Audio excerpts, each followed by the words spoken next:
Well, by the title of this video, you already know that we are switching the boost controller setup on the Le Mans to the compressed air system that I already have on the car.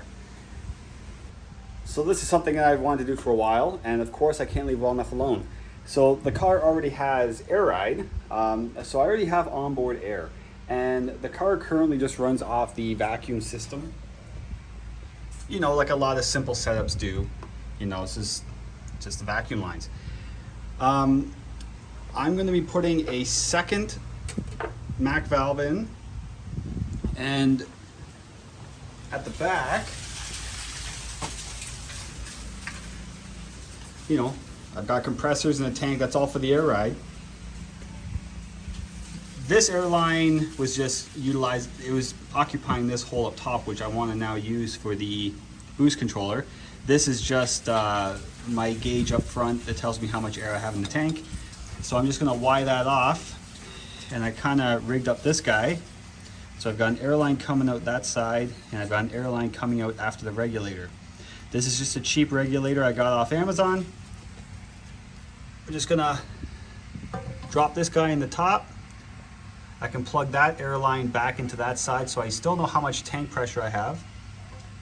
And then I'm going to run a line out of this side up to the front.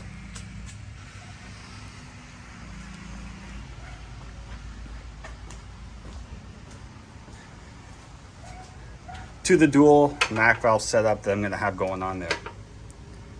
I've decided to do this now because I've got this thing scheduled to go back on the dyno, and I figure, you know, I've been wanting to play with this for a while, and I might as well do it now. So when we have a dyno, we can have more accurate control over the boost levels. The compressed air, it's the same as like having a CO2 system. It's a better way to go. You have basically a static set pressure that your computer can now play with, instead of having like a varying pressure coming from your intake manifold or turbos or whatever you got your feed from. But it's just better. So I figure I've already got the onboard air. It's such a simple step to go one further to utilize it. So that's what I'm gonna do. And yeah, this shouldn't take me very long. It should actually take me longer just to wire it, which even that's not bad, but the rest of this is so simple. So I'm gonna get knocking that out right now.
Alrighty, both valves mounted to the wall, firewall.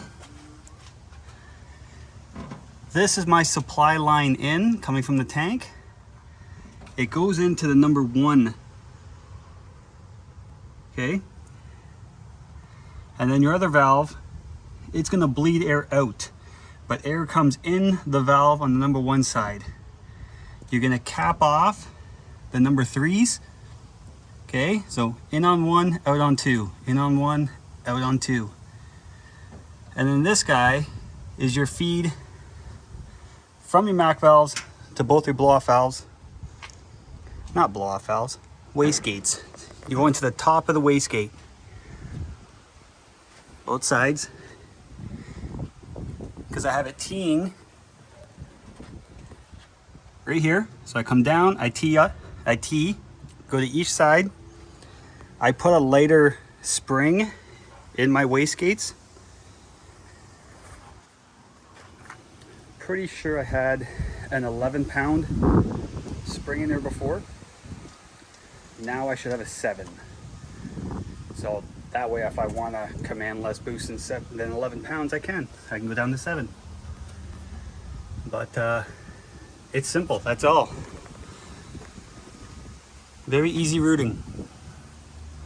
I've got my wires run down with the other one through the firewall and hooked into one of my available outputs on the Holley system. All right, I'm just going to show you real quick in the Holley here. So both the valves, the MAC valves, there's 2 wires coming out of each one of them. You're going to take 1 wire from each of those valves, and you want a 12-volt constant. Well, I hook it up to an accessory so it kills it when I shut the ignition off. I'm not going to show you under the dash here because it's just a rat's nest of wires.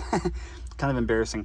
But I brought, like, both the MAC valves are getting a feed from my ignition.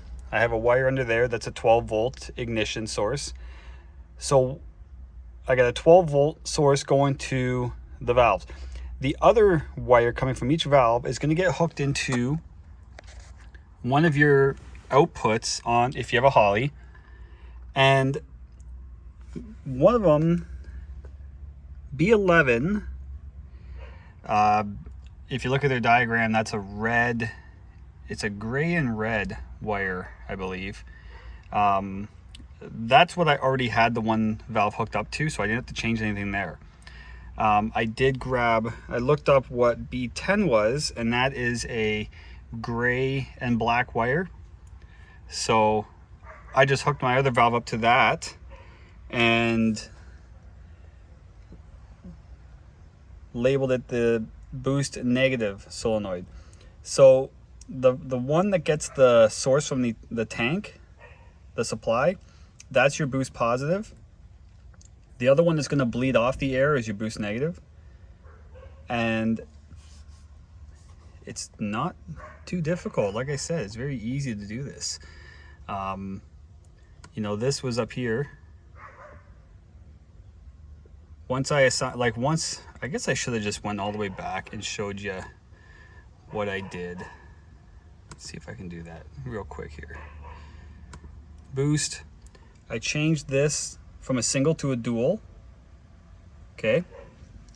And then went to my pin map, view outputs,